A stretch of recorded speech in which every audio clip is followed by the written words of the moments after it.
For years, you've probably been told one simple message: inflammation is the enemy, something to fight, suppress, and eliminate at all costs. But what if that belief, the one shaping how millions of older adults approach their own health, is only half the story? What if some inflammation isn't your body malfunctioning, but your body doing exactly what it was designed to do, and suppressing it at the wrong moment could actually be working against you? This isn't about ignoring real health advice, it's about understanding something most people over 60 were never actually taught. Stay with me because by the end of this video, you may never think about your immune system the same way again. Let's start with what inflammation actually is, because most people only know half the definition.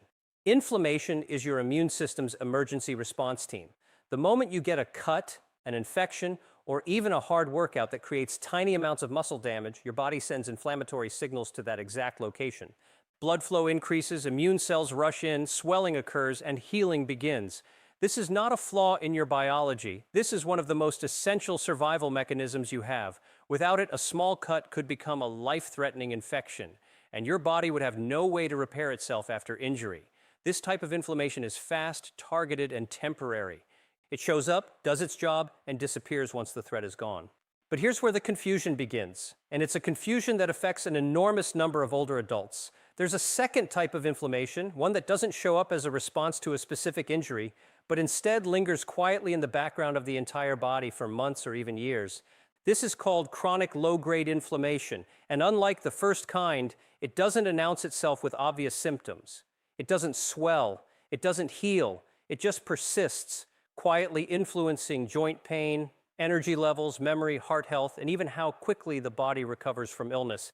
And here's the uncomfortable truth many seniors don't realize.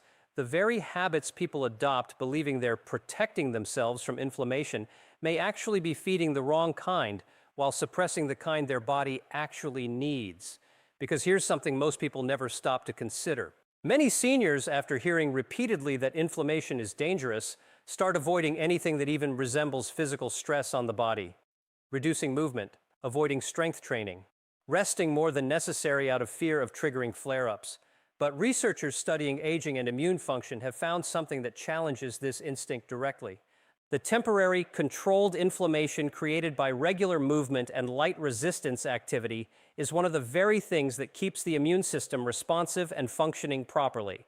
Muscles that experience this brief, healthy inflammatory response after activity are stimulated to repair and strengthen. Avoiding that process entirely doesn't protect the body. It often accelerates muscle loss, joint stiffness, and a slower, weaker immune response over time. Think about that for a moment. The instinct to protect yourself by doing less might in some cases be quietly working against the very outcome you're trying to achieve. Now, here's the part that surprises people even more, because it involves something most people associate with comfort rather than risk: diet. Many older adults trying to eat safely gravitate towards soft, processed, easy-to-digest foods, often without realizing that many of these foods are exactly what fuels chronic, harmful inflammation. Refined carbohydrates, processed meats, and foods high in certain vegetable oils have been linked in numerous studies to elevated markers of chronic inflammation in aging populations. Meanwhile, foods that require slightly more preparation, like fresh vegetables, fatty fish, nuts, and legumes, are consistently associated with lower inflammatory markers and better long-term immune resilience. It's a strange irony. The foods that feel easier and gentler in the moment may actually be creating more internal stress on the body than the seemingly harder to digest whole foods being avoided. And then there's the third area, one almost nobody connects to inflammation at all: sleep and stress. Chronic stress and poor sleep quality trigger the release of the same inflammatory chemicals responsible for that harmful, lingering type of inflammation. For many seniors, especially those living alone, dealing with grief, isolation, or the emotional weight of aging itself, this chronic stress becomes an invisible, ongoing trigger, quietly elevating inflammation levels for years without anyone realizing the connection. It's rarely framed this way, but emotional well-being and immune health are far more connected than most people are ever told. What makes all of this so important isn't just the science behind it. It's what it reveals about a very human pattern, especially among older adults. So many people, after retirement, after loss, after watching their bodies change in ways that feel unfamiliar, begin operating from a place of fear rather than understanding. Every ache becomes something to avoid triggering further. Every activity becomes a risk instead of an opportunity. And slowly, without realizing it, life becomes smaller, more cautious, more restricted, all in the name of protecting a body that, in many cases, actually needed the opposite. It needed movement, it needed real food, it needed connection and rest, not isolation and stillness. This is where the emotional weight of this topic really settles in.